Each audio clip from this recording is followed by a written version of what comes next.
It's time to accelerate. Hi, I'm your host, Andy Paul. Join me as I host conversations with the leading experts in sales, marketing, sales automation, sales process, leadership, management, training, coaching, any resource that I believe to help you accelerate the growth of your sales, your business, and most importantly, you. Hello, and welcome to Accelerate. I am really looking forward to talking with my guest today. Joining me is Justin Roff-Marsh. Justin is the founder of Ballistics, a sales management and marketing consultancy specializing in the implementation and ongoing support of sales process engineering, which is the subject of a really compelling book titled The Machine, A Radical Approach to the Design of the Sales Function.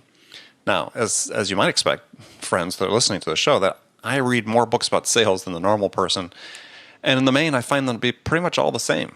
And that's not to say I don't find value in them. I almost always learn something new, a tidbit here or there that I can apply to my own selling. But it's rare that I read something that's as challenging, as thought-provoking as Justin's book, The Machine. You know, I wrote my first two books as an effort to sort of fundamentally reprogram how sales professionals think about how they influence their customers' decision-making process. But I have to admit, I wasn't nearly as audacious as my guest today, as he has written a book that really challenges the sales profession at every level to rethink the entire way it conducts business. So, Justin, welcome to Accelerate. Thank you for having me, Andy. Oh, my pleasure. So, take a minute, may introduce yourself, tell us how you got your start in sales. So I got my start in sales selling insurance, actually. My brother and I had a Italian restaurant in Australia, which for a long time really struggled, and we got it to the point where it was kind of paying its own bills. And I think at that point I realized there was just no upside. You know, we hadn't chosen the location well, and so I was kind of disenfranchised with it. And a friend of mine was selling insurance and making bongo bucks. And I didn't believe that he was a particularly gifted salesperson, so I thought, gosh, if he can do that, and he doesn't really have the gift of the gab, neither do I can probably do at least half as well, and that would be a significant step up from what I was doing. So I said to my brother, look, you know, you keep managing this thing if you really want to. I need to go and make some money. So I sold insurance. That was how I got my start. So, a path from there to writing this book. But what was the impetus to writing The Machine? I mean, what had you seen that said, okay, this is a question I have to address? So, I for whatever reason, I was lucky in that I rose very quickly up through the ranks in sales. I think my first weekend I made $8,000 in commission, which kind of woke me up. You know, it made me realize, well, there's actually some potential here to make some money, and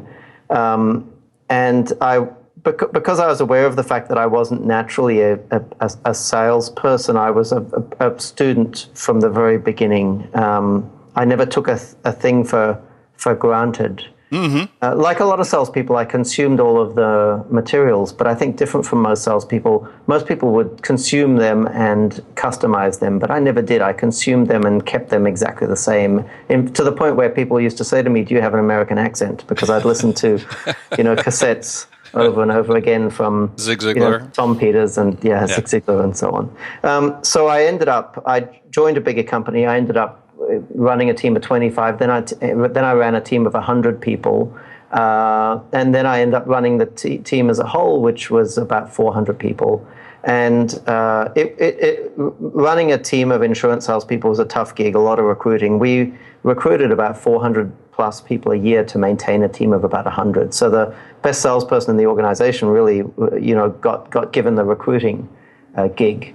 That was what really drove the organization. So it was a boiler shop type environment, a boiler room type environment. I left, and that was a point in time in Australia where the insurance industry was imploding and taking down some of the big players with it, which is a whole nother story. But myself and the founder of the firm that I worked for ended up in this startup called Hudson Institute. And at Hudson, we were selling a membership-based program, which is popular nowadays, but it wasn't back then. And we were charging a monthly fee it was an annual fee for access to this service. And the tagline was "Do-it-yourself wealth creation." So each person got access to an advisor, and they got a budgeting system, and they got to attend events and so on. And it was reasonably successful. until at some point we decided, two things happened. One is we started running events, and the other thing was we decided to start selling financial services. And today, I think Hudson has probably, I'd guess, $1 billion under management. It's for Australia, it's a decent-sized little financial planning firm. But the one thing that we discovered in the beginning there was we didn't have the margins to operate a commission-based sales force like we did in the insurance industry, where the margins were just mind-staggeringly huge. So we had to experiment with ways to make our salespeople more productive. And we ended up with the model that you read about in the machine really as a result of a process of trial and error. Early in the piece, we realized we should probably take away non-selling activities from salespeople, so we stopped them from filling out paperwork, which was great because they were terrible at it, and took away customer service and collections and everything like that away from salespeople. But then we got to the point where the last sort of non-productive thing that salespeople were doing was prospecting. Not non-productive because they couldn't do it, but non-productive because it was a huge amount of effort for very little return. So we experimented with a couple of different methods and ended up building this seminar program that put about 45,000 Aussies a year through paid seminars around Australia, and we maintained that for probably over 5 years. And as a consequence, we went from salespeople who had a shortage of sales opportunities to salespeople who had more opportunities than they could possibly process in a lifetime. So we ended up taking away salespeople's autonomy, putting them in offices and queuing up prospects like a doctor's office outside the front door, just so they could process these damn opportunities at a reasonable rate. And I think by the time we got to that point, we realized, well, gosh, this is kind of revolutionary. We didn't start out with an intention to do this, but what we've done is we've taken away salespeople's autonomy.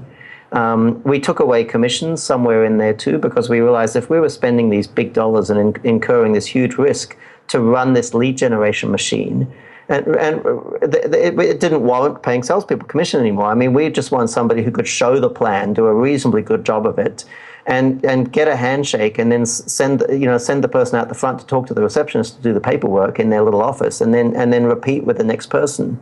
I mean, back then the salespeople were doing, I don't know, 12 presentations a day, I guess, and I don't remember exactly what the numbers were, but I think they would do 12 presentations a day, and they were expected to sell probably at least 7 or 8 of these things, because these are people who'd attended a seminar and left in a wild frenzy, just looking to write a check to someone. Right. So that was the first iteration of the model, and I left Hudson and launched my own business. There were so many things, so many learnings there to try and capitalize on. So yeah, we started off building a direct marketing agency, which eventually, but I always maintained an interest in the engineering of the sales function because of that experience that we'd been through, and over the years figured out how to apply the same sort of first principles to other environments. So why don't you just outline briefly, you sort of touched on it, outline the concept behind the machine. I mean, you've got some guiding principles, but just on top level so people understand it, because there is already taking place some specialization in certain industries within the sales function, but nothing that really takes it as far as you advocate for in the machine. Yeah, so the central idea is just division of labor, that's all, or specialization. And you would think that wouldn't be particularly revolutionary, but it is for a couple of reasons. One is that for whatever reason, the executive team has assumed forever that sales is fundamentally different from the rest of the organization, and it doesn't naturally make sense to apply division of labor. But even if you look at organizations who are maybe a little more progressive and who are trying to apply division of labor, so today you'll see organizations where the marketing department's trying to generate leads for salespeople, or you'll see organizations where there's a customer service team that's trying to take away from salespeople the responsibility for processing transactions and generating quotes and so on. Yeah, customer.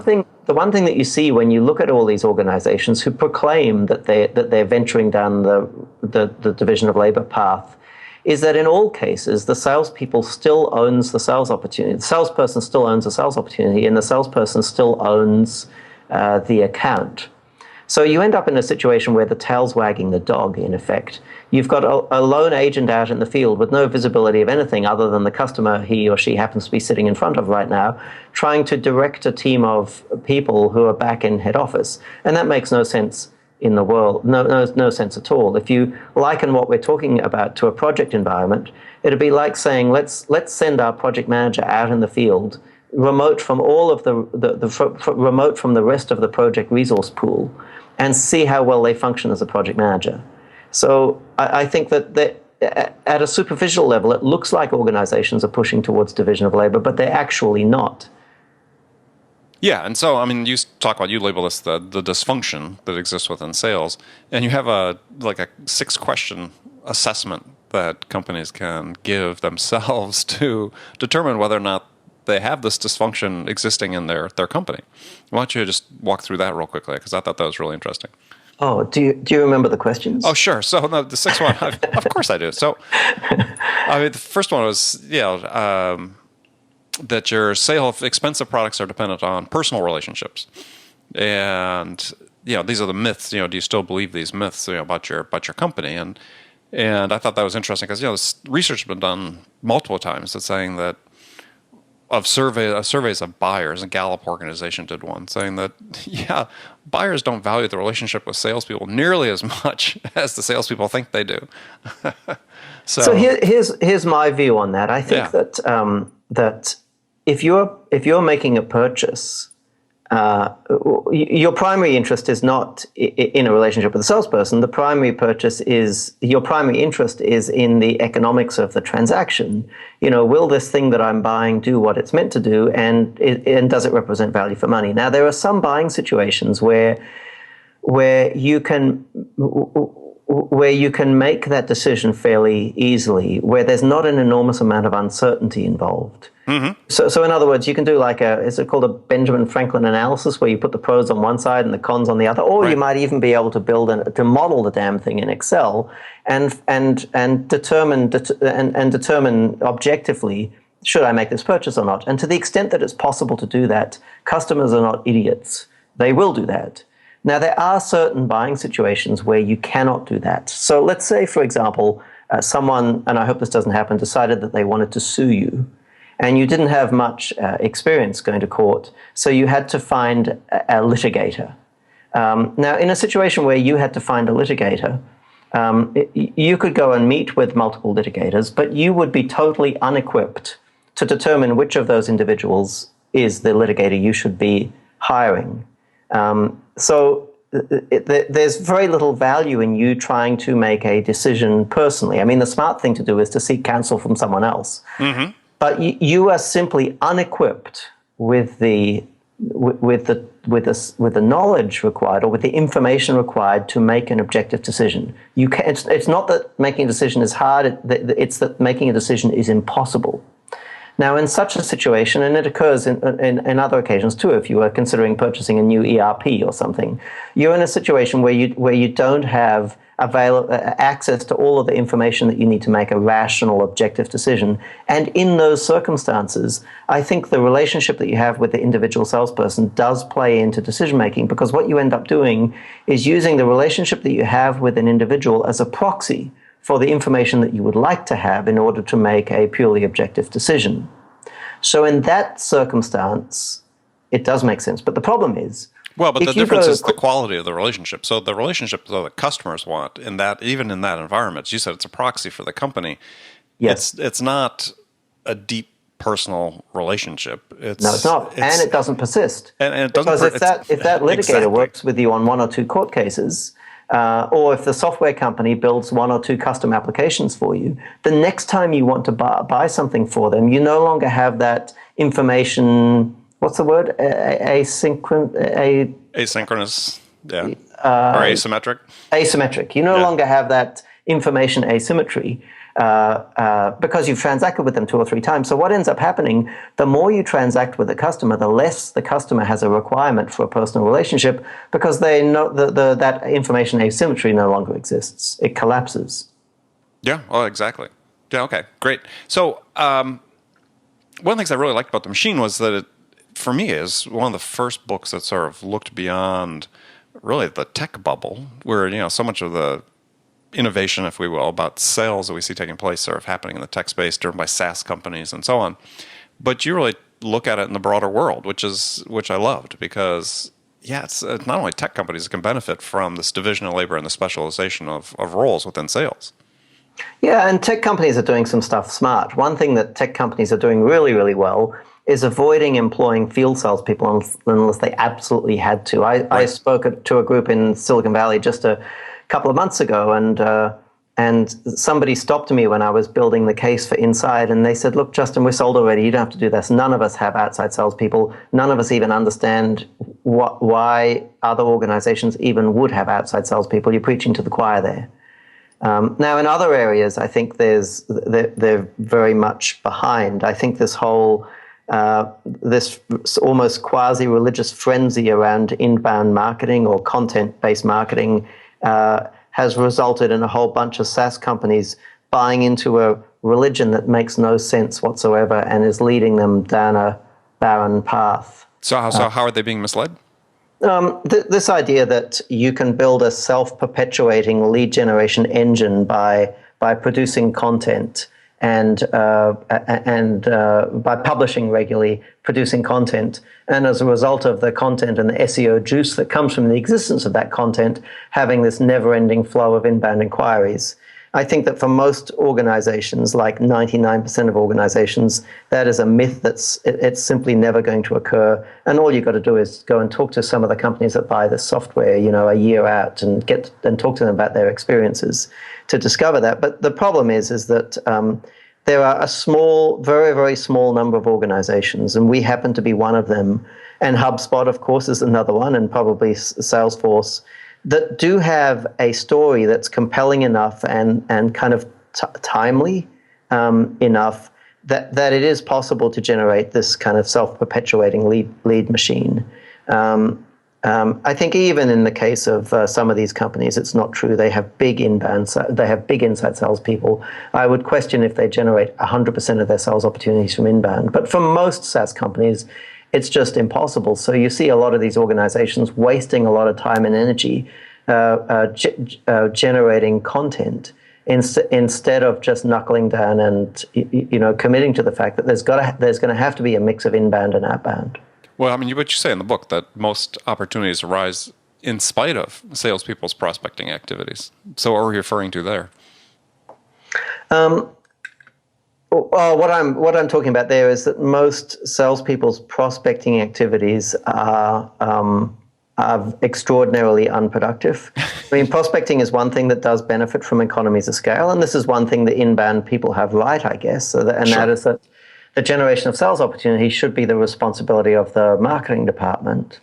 And the other area, I think, where the inbound people are kind of on the right track, although they don't make this point explicitly, is that marketing must subordinate to sales, meaning that marketing must generate sales opportunities at the rate at which salespeople consume them, and not the other way around.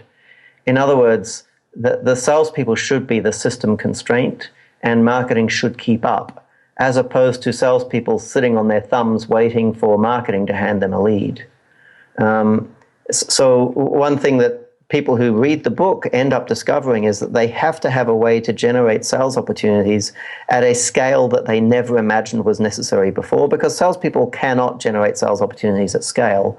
They don't have the resources to do that. Right. So what's the answer for that?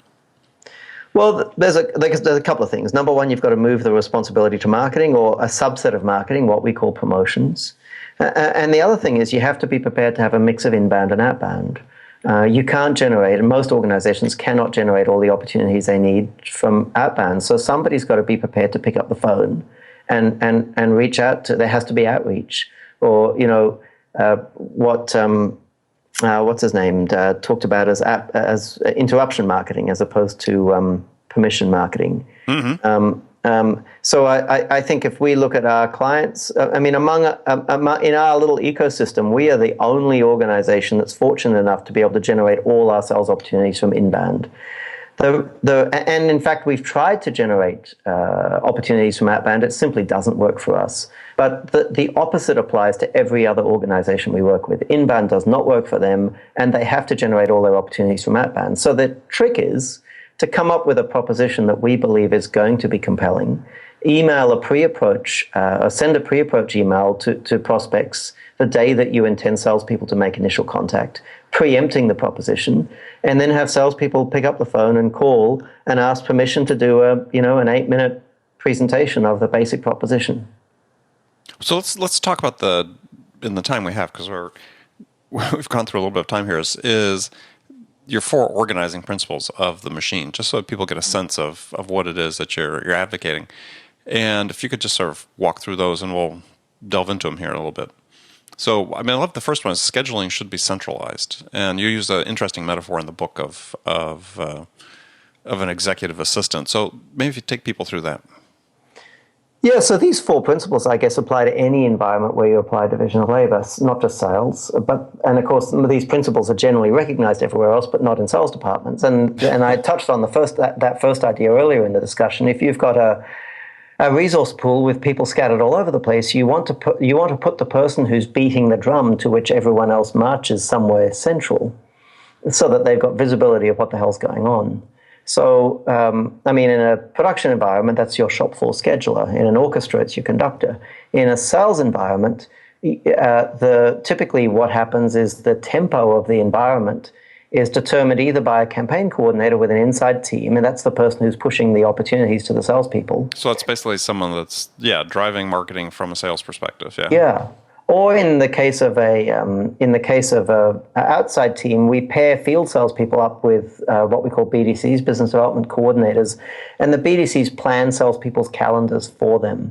So they end up becoming like little mini project managers. If you think about the sales opportunity as a project, then the person who owns the opportunity is the person who owns the schedule, and the person who owns the schedule in the field sales environments we build is the salesperson's executive assistant or BDC, because they plan the calendar. So in that environment, if inbound marketing is not generating enough leads, then how does and you have, let's say we have this sales development model, predictable sales model, revenue model.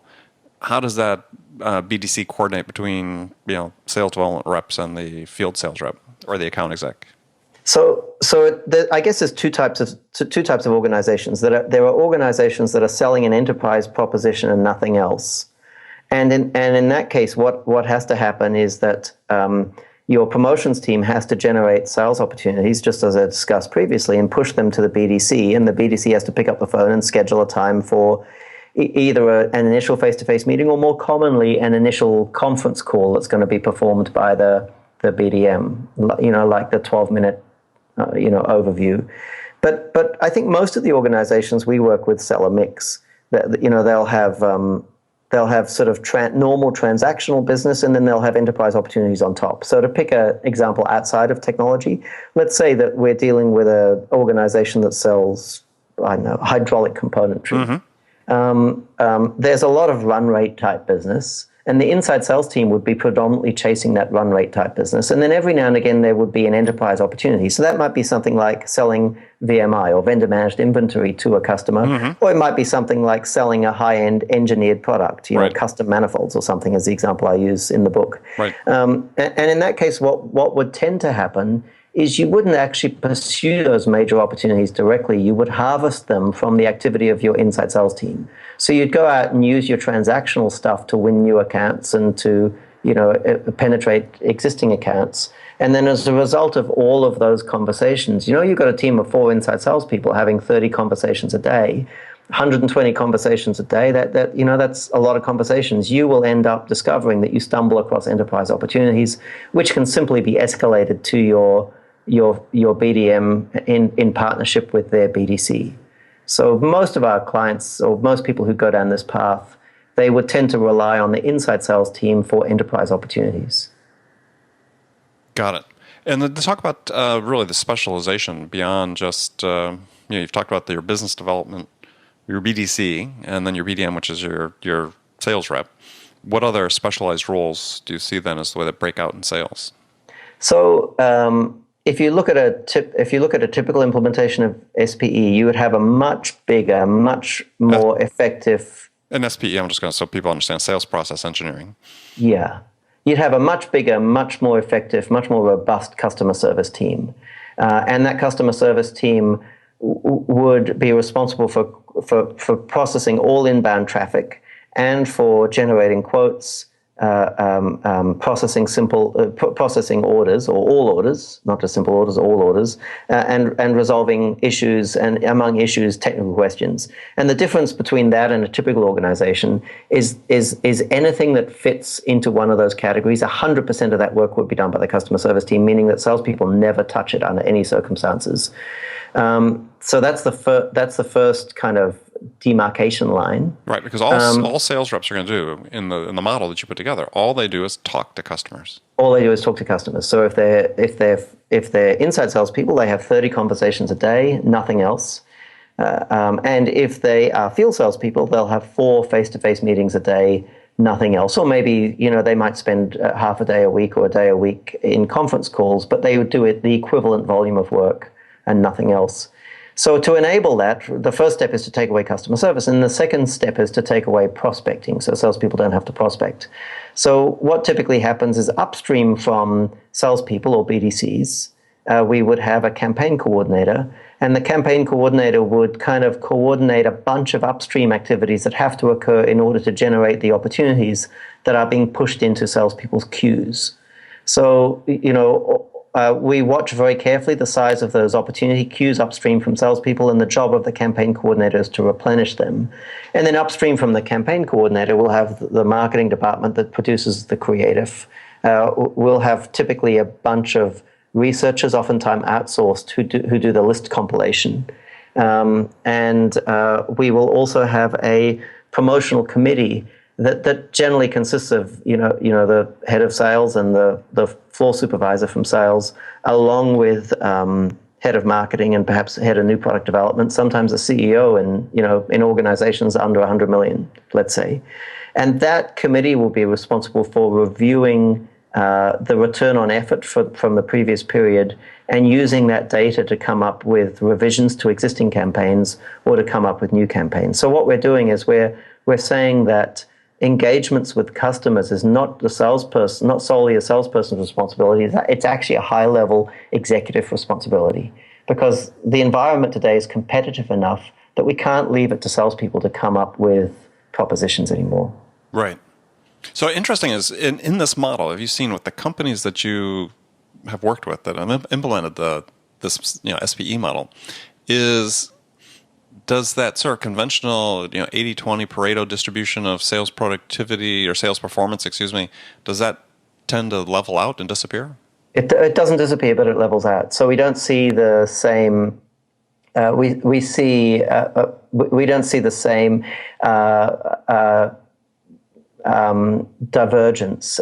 It would probably be. I would say it would approach what you would see in a manufacturing environment. Let's say you had a manufacturing environment and you had 3 lathe operators or guillotine operators or whatever the case was, or painters in a body shop. You would obviously see a variation between their rates of work, but you wouldn't expect to see like a power law distribution. Mm-hmm. And yes, definitely, if you build a sales environment and take away and normalize that environment such that all of the salespeople had 30 meaningful selling conversations a day, and assuming that they're all talking to similar prospects with a similar proposition, you will see the divergence between different salespeople's productivity reducing significantly. Now, 30 conversations a day, though, is predicated upon some availability of lists or names or connectivity, even a rate of connectivity, that it has to empower that rate of calls. Sure. So there's a basic sort of level. So there's a couple of things there. Number one, obviously, you need to be able to push opportunities to salespeople at that rate. But then if you don't have the lists or the offers, then you shouldn't have the salespeople. So I kind of assume that unless management is in a position where they're comfortable that they can keep a salesperson's queue full of 60 to 90 opportunities at all time, they shouldn't have added that salesperson in the first place. And if they did, then we don't actually have a sales problem. Assuming the opportunities are there, I guess the first requirement is that the salesperson picks up the damn phone. So if they're unsuccessful in engaging with prospects, they're going to have sort of 90 to, or they're going to have more than 90. They're going to have about 120 connects a day or attempts a day, and they're not going to get engagement. They're not going to get to talk to anyone. Now, there's a basic skill or set of skills that the salesperson has to learn to be able to engage with prospects, to be able to get them to pay attention and consider that initial proposition. So that's a critical skill that salespeople have to learn, and that's kind of a binary thing. They either figure that out, it's a knack, it's a basic skill, or they fail to figure it out, in which case there's no way they can progress any further in the job. So that's kind of a necessary condition for ongoing improvement. Once they've figured that out, you would expect that salespeople are going to have somewhere between 20 and 40 engagements a day, but once they get competent, it's going to end up normalizing around 30. And then once you've got those 30 meaningful selling interactions a day, you are going to get different results from different salespeople, but there's not going to be the range of different levels of performance that you see in a normal sales environment, because there's so many more variables in a sales environment. And one of the things I think that determines the top performing salespeople from the others often isn't communication skills or product knowledge. Often it's pain tolerance. Mm-hmm. I've seen many sales environments where the salesperson who is posting the best numbers is not the salesperson that customers would most like to buy from. It's the salesperson who's prepared to pick up the phone 100 times a day and be a pest. Right, the most resilient. Exactly. So and unfortunately, the traditional approach to the design of sales environments favors that person to an unhealthy degree. The environments that we build don't. The people who do best in the environments that we build are the people with good communication skills, people who prospects enjoy talking to, and people who have great product knowledge. Well, I think part of the way you can normalize performance as well in that environment is that given that you've taken everything else off the plate, they have nothing they can hide behind. So all they're doing is selling. So in that environment, you find out pretty quickly who's going to succeed or not succeed, or who's going to thrive or not thrive in that environment. Yeah, if you walked into one of our clients' inside sales teams, you would see a friendly, noisy environment with people sitting at desks. But the first thing you'd notice is on the desks there's a keyboard and a mouse and nothing else. And on their computers, they've probably only been trained on a couple of modules in the CRM. They know how to use the opportunity module, and they know how to create an activity and assign it to a opportunity. And they really don't know the rest of the CRM that well, because that's the only thing they do. Opportunities are queued up for them. They have their headset on, and they assign activities to opportunities, have conversations, and close opportunities, update stages. That there's nothing else for them to do, absolutely nothing. Now, it's not a boiler room environment. If you work in one of those environments, it's kind of fun. We'll have a couple of protected calling times a day, so we have a couple of sprints. So the idea is you sprint hard for a couple of hours, and then you relax. If you want to go and play pool, or some of our clients have what do they call, table tennis, right? Or we have a client in Australia that has a weight room on their floor, and all of the salespeople go downstairs and press iron when they're not on the phone. Or most of them do when they're not on the phone. So it can be a fun job. It doesn't necessarily require those people with incredible pain tolerances. Okay, well, good. So last question I had for you, relative to the sales machine, then we've got last segment show with some standard questions, is really has to do with sales productivity, because there's really, people conflate performance and productivity in sales, and I've long advocated that productivity in sales needs to be measured just like it is in the economy or in manufacturing, which no one ever does, sort of a unit of output per unit of input. Yeah. So your method seems like you really enable that for people, is that they can really understand how much revenue they're generating per hour of sales time, because you've taken the fluff out of what that hour of sales time looks like. Yeah, well, not just by hour of sales time, but by unit of effort. So we track every single unit of effort, and we don't just track outcomes either. We track the achievement of stages. So I guess like everyone, we break opportunities into stages. So a typical opportunity might have 5 different stages in it. So we can see that there's sort of a progression towards a sale, but we track the units of effort, and we normalize them using this idea of a slot. So a standard, inside salesperson's day might have 120 slots in it, and we have an idea of how many of those slots we want to fill with activity, but then we measure the number of units of effort that are expended in the pursuit of each opportunity and at each stage in the opportunity. So we can really see the relationship between effort and outcome. And really where outcome's concerned, what we're talking about is the velocity of the opportunity. Defined as what?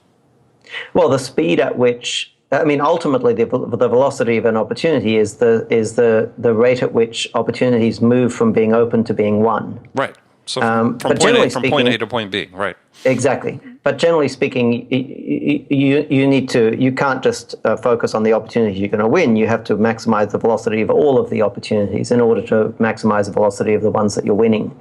So velocity is an important concept. And I think where productivity comes into it is if you're in a situation where there's a finite pool of sales opportunities, as everyone is, then obviously you're better off with someone who's productive because they will burn fewer sales opportunities in order to generate the same volume of output. I think that we build sales environments that are inherently measurable. There's people around. I think there's a couple of books that talk about applying Lean and particularly Six Sigma to sales. And I don't know if you've read any of the books. I have, and I've got to say I've been unimpressed simply because in a typical sales environment is far too chaotic for it to make any sense to even think about applying any kind of formal process control to such an environment. In all of these environments, and I come from a TOC background, the rule number 1 is eliminate the chaos. Right. Get the system into a state of statistical control, and until you've done that, do nothing else because any measurements you take, if you take measurements and the system is not in a state of statistical control, all you're doing is measuring noise. Now, the discussions about measuring sales that I've read conveniently ignore that point, and they talk about how you can draw run charts and all that kind of stuff. But it's BS. The very first thing that you have to do is to build a stable environment. Right. Well, yeah, and almost everything that's written about productivity really confuses activity with productivity, which it's not the same thing at all. Yeah. Okay, so I've got some standard questions. The last segment of the show, I got some standard questions I asked guests. And the first one is really, and I've asked this of over 250 people at this point, but you're really the first one who's probably really qualified to answer it. So the question is here's a hypothetical scenario. You, Justin, have just been hired as a new sales VP at a company whose sales have stalled out. And the CEO and the board are anxious for things to turn around. So when you think about what you would do your first week on the job, what could you do that would have the biggest impact to start turning things around? Well, I guess the first thing that I do is go out in the field or sit hijack with salespeople and listen in on calls to get an understanding for the dynamic of the market and what's going on. In terms of actually making changes, I guess the first thing that I would do is measure and try and impact the volume of selling activity. That's the easiest win in most cases. In most cases, there's a lot of activity, but not a lot of true selling activity. So the first thing that I would do is define, what is a meaningful selling interaction, both on the telephone and in the field. And then I would figure out how to make that number go up significantly. In a lot of cases, when we start working with organizations, we go to work on customer service first. We leave sales alone. We're not prepared to touch it until we have a really robust customer service team for fairly obvious reasons. But and customer service, as you define it in the book, which is really as you said, it could be the quoting operation and so on. Yeah. It's not the post-sale support as people commonly think about it. Yeah, quoting, processing transactions, handling questions, technical questions, all that kind of stuff. Right. So we build. Now, while that's occurring, we don't want salespeople to stop work. And sometimes, people think, management assumes that salespeople are going to be terrified about this stuff. Actually, salespeople tend to be pretty excited about the work that we do.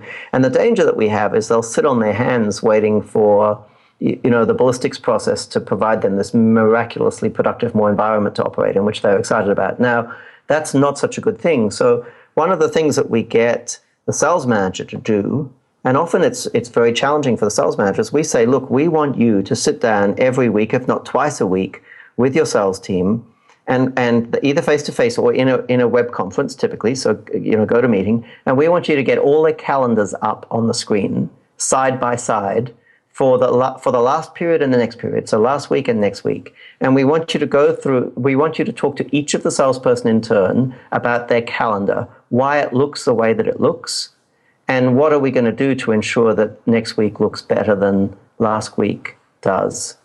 And in my experience, amazing things come from putting a salesperson's calendar up on the screen in front of everyone else. Number one, it forces them to start using the damn calendar to put stuff in. And of course, you can put some rules in around how it's used. For example, if you book an appointment, it goes in your calendar when you book it, not when you do it.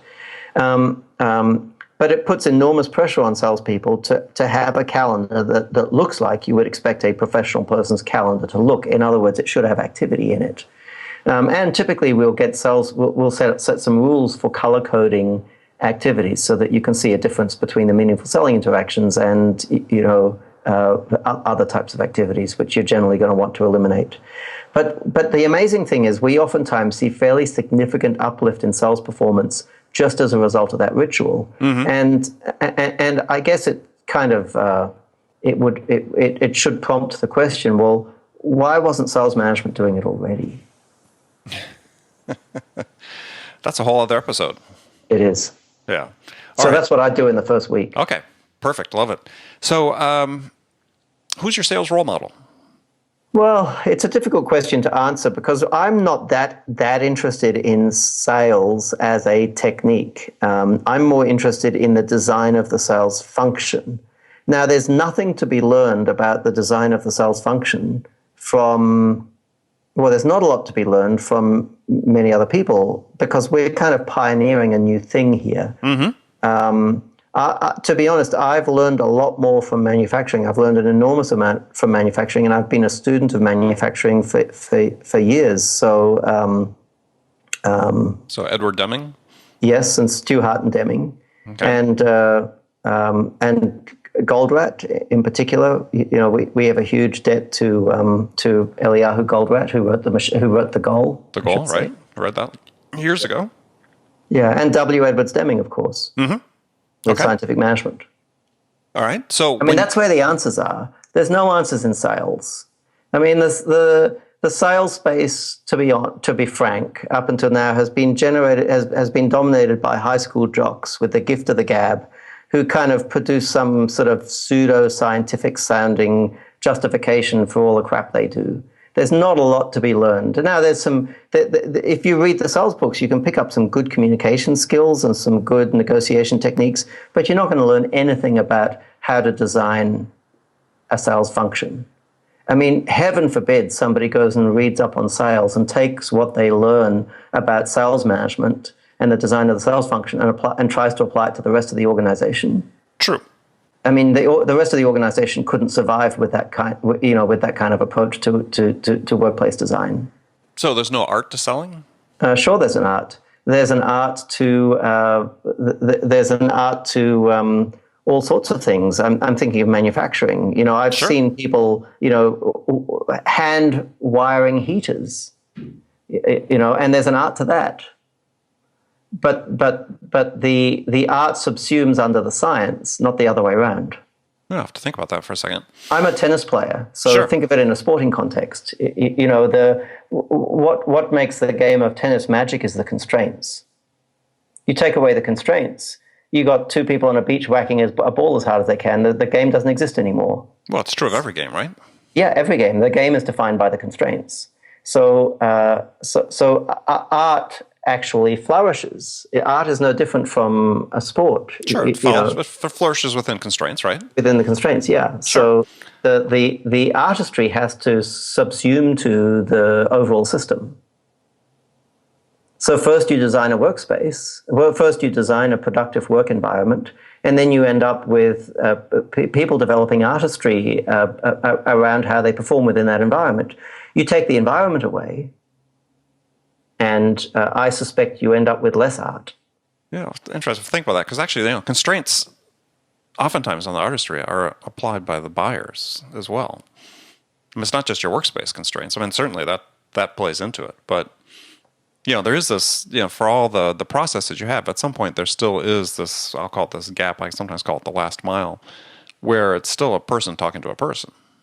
There is. Yeah. So salespeople have to have communication skills, just like a lathe operator needs to know how to program the lathe. That doesn't go away.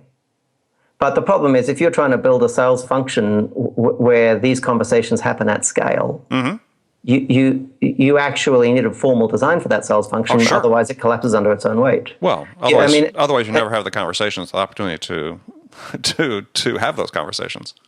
Yeah, you end up with a whole bunch of highly caffeinated prima donnas, telling one that got away stories, and not a lot of selling happens. Yeah, no, I couldn't agree more on that. Just room for thought on the. So I still think there's a human element, as much as I completely agree with the way you talk about sales process engineering.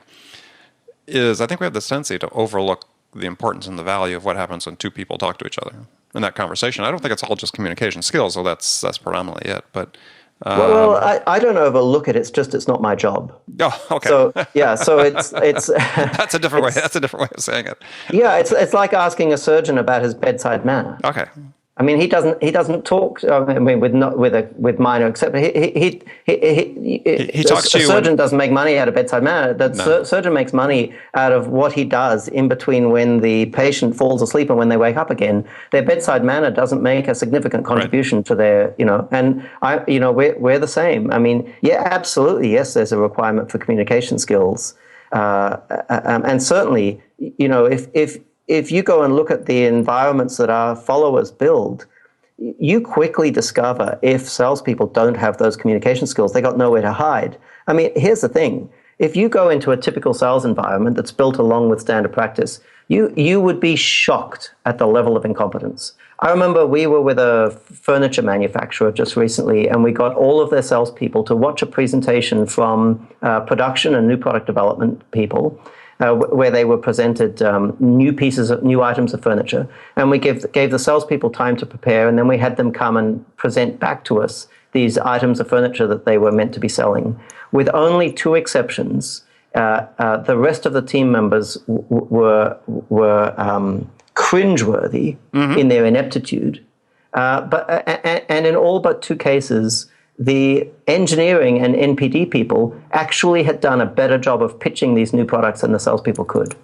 Oh, well, yeah, you're speaking to the chorus there. So so in the sales environments we build, salespeople can't get away with that. But in the traditional environment, where managers will defend those environments by using the artistry or the relationship defense, but the reality is those environments foster the development of shocking levels of ineptitude. Yeah, no, I think that there's a mix, there's a blend. You said it's just not your responsibility, but yeah, you got to move the ball all the way across the goal line, not just 99 yards, right? So, exactly, it's a necessary condition. I think that, I mean, again, in sport, I think that when you're a kid, if you want to be a soccer player, you learn the basic skills. And your career is obviously not going to progress if you can't dribble or do whatever the basic skills are in soccer.